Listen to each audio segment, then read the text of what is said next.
Hello friends, and hello enemies. Spooky season is almost upon us. If you go by what time stores set out Halloween stuff, it's already here. But I'm not complaining because I love Halloween. I love everything about it. I love candy. I love costumes. I love spooky things. And a common spooky Halloween element is the vampire. So I thought it would be fitting to open up one here today. This is an old Mythic Legion. Not too old, but old enough that I don't remember when we got it. But it is a vampire man, and he's kind of just been sitting around. But I'm excited for this one. I don't think I've opened up a Mythic Legion before that has wings, so this will be an experience. It could be a good experience or a bad one. That's typically how experiences go. As you can see, we forego the typical Mythic Legion packaging because this is a big boy with lots of things. He gets a big window with a lot of reflection to it. Sorry about that.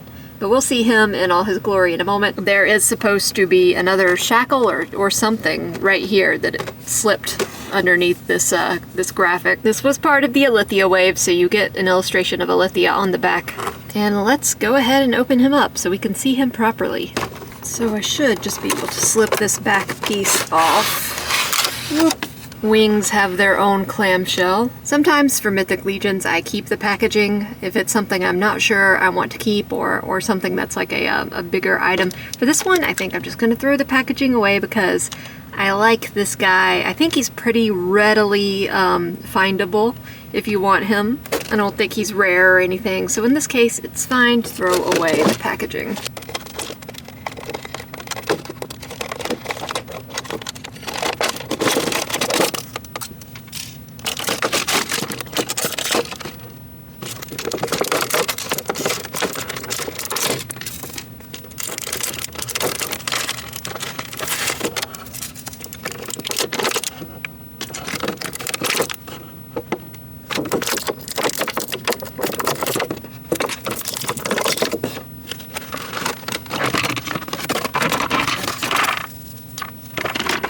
So we're going to look at this little fella first without all his accoutrements, just because it's easier to handle him that way and we can get a better sense of articulation. He's a little guy. He's I think like a dwarf size body, so he's short and stocky, but the wings are more than going to make up for that. Let's get a turnaround so you can see his back. I don't really have any experience with Mythic Legion's wings, so I'm a little worried that they will droop, but we'll cross that bridge when we come to it. I do wish he had a little vampire tail, but I guess I don't know what a vampire tail would look like. His bat tails are kind of just like membranes, so I guess that would look awkward on a humanoid creature. Fantastic head sculpt, of course. Love the Mythic Legion's character and creature designs. He's a nasty looking guy, but he's also kind of cute. I'm not really super into vampires, but I like bats. There's something about this guy. It's just a cute little guy. A cute little jacked, evil, vicious guy. So this is a Vargg. He's kind of like a vampire attack dog. Not really made to have any purpose outside of being a slave, a soldier for the vampires. That's why he comes with shackles, but we'll get to those in a moment. Very muscular. The paint on him is awesome. He's white, but he's not stark white. There's a lot of different tones in there, mostly gray, but then you get a lot of pinks and purples up at the head. He's got big old feet, which is great. That means he will plant easily. Even when those wings are on him, he should stand up. We get some reuse of the armor. That's nothing new with Mythic Legions. Actually, I'm sure this entire body is reuse. I just don't really have any male dwarf characters. I have a female dwarf, but I don't think I have any male dwarfs, so I don't know. Head sculpt is unique to this creature as far as I know. Got some reuse on the loincloth. As always, the armor is really nicely painted. There's a dry brush to make it look aged and worn. All the rivets are painted very cleanly. That's one of the things I love about Four Horsemen figures is just like the paint is so clean. Dirty, but still clean. You know what I mean? So we're used to not having anything crazy as far as articulation goes with these figures. This guy in particular, he can't really get much head movement. I guess he can look up a fair amount, but looking down is not in the cards for him. A little bit of head tilt. Not much at all. His neck is so thick. Up, swivel, single elbow. I like the way that's implemented though. You can't even barely see the joint. It's nice. Swivel on the hand and then up and down on that. And we do get, we get extra hands. So these seem to be holding things hands, but these are also holding things hands for something thinner, I imagine. Big ball joint at the waist. Get some good movement there. Oh! His leg can go far and then it pops off, but you can see the leg joint. Get back in there. So you don't want to move that leg too much because it's just a single peg keeping it in. And now it's popped out, it wants to keep popping out. So let's try and keep it in. Yeah. Just wants to keep coming out. So he comes with this collar. Oh, it goes on like this, and then you put his head back on. Ooh, it looks very dramatic. He looks a lot more menacing, even more menacing than before with that on. He's got these shackles. This one either has a weight or a rod on it, like a leading rod, or it's a weight to slow him down. I'm not really sure. It could even be a weapon of some kind. It's kind of spiked on the end, like a spiked club. But these have a little give to them. This one I think is meant to go around the neck when this collar is not attached. I don't think it can go when the collar is attached, but let's see. Let's see. I don't know, that neck is so thick it might not even... Oh, no, there we go. Alright. Yeah, it's fine. Yeah, this one, the actual shackle is a larger circumference than these, which I believe are meant to go on the wrists. I think they're a little bit too small to go around the ankles. But this one could also go around the ankles. Maybe that's what it's for. I really don't know. Maybe it's just whatever your heart desires. Fits pretty good around the ankle too. So I don't know, just wherever you want to put it. The world is your oyster. Let's look at these wings. I'm a little nervous about the wings actually. So they've got this mechanism for movement, which is not bad at all. The wings are beautiful, beautifully sculpted, beautiful paint, dry brushing white details, some airbrushing gray details. They're spiky in some areas. They look amazing. Here's the back. It's got a little dirt on it somehow. I don't know where that came from. The back is a very leathery texture. They look absolutely beautiful. I'm anticipating that I will have to heat him up in order to put these wings on. As a rule, you usually want to heat these up in the first place. Ooh, the wings are sharp too.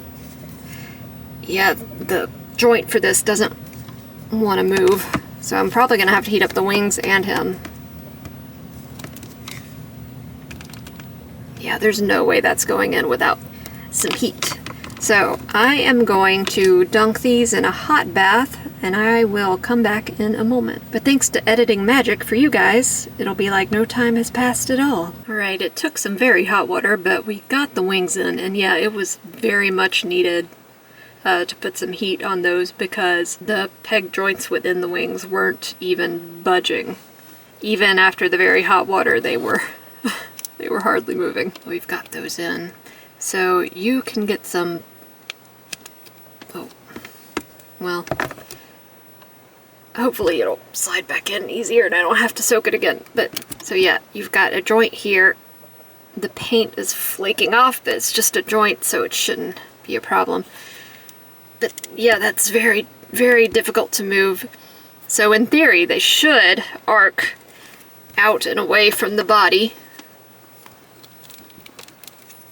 using that joint, so you can have them in profile view rather than a straight on. And of course they also will swivel. Still be mindful just to keep that peg in there.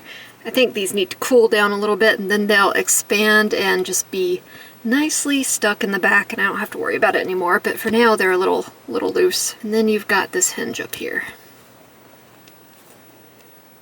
Pretty robust hinge, but as you can see, the wing wants to droop a little when you have it too far out because of the weight. It's pretty heavy. And yeah, it's a little bit hard to stand him up. I thought it would be easy because he's a stocky short guy with big feet, but the wings throw him a little bit off balance. It doesn't help that he's still very warm. This one wing is more droopy than the other. That doesn't really upset me. It's about what I expected.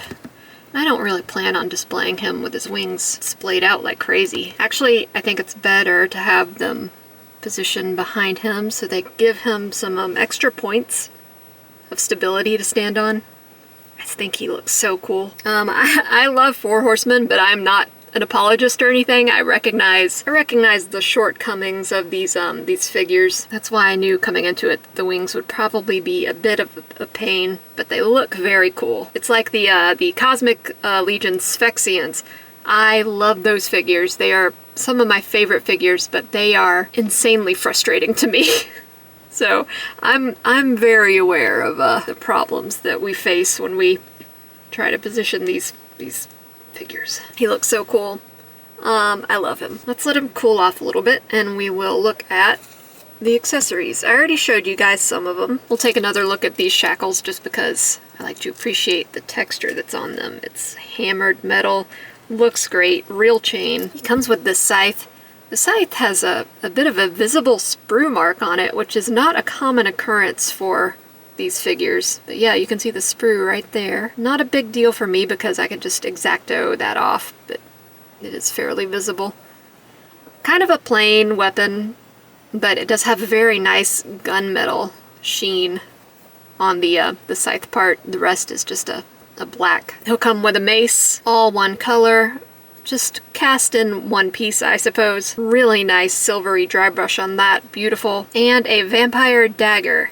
You can tell it's a vampire dagger because they use this purple gem, and that's been pretty much a common occurrence on all the vampires in this line. They like the black and purple color scheme, or at least the people united under Illythia do. We actually have Illythia, I haven't opened her up yet. And like I said, we've got these extra hands. So the hands he has attached, I think would be good for a thicker shaft.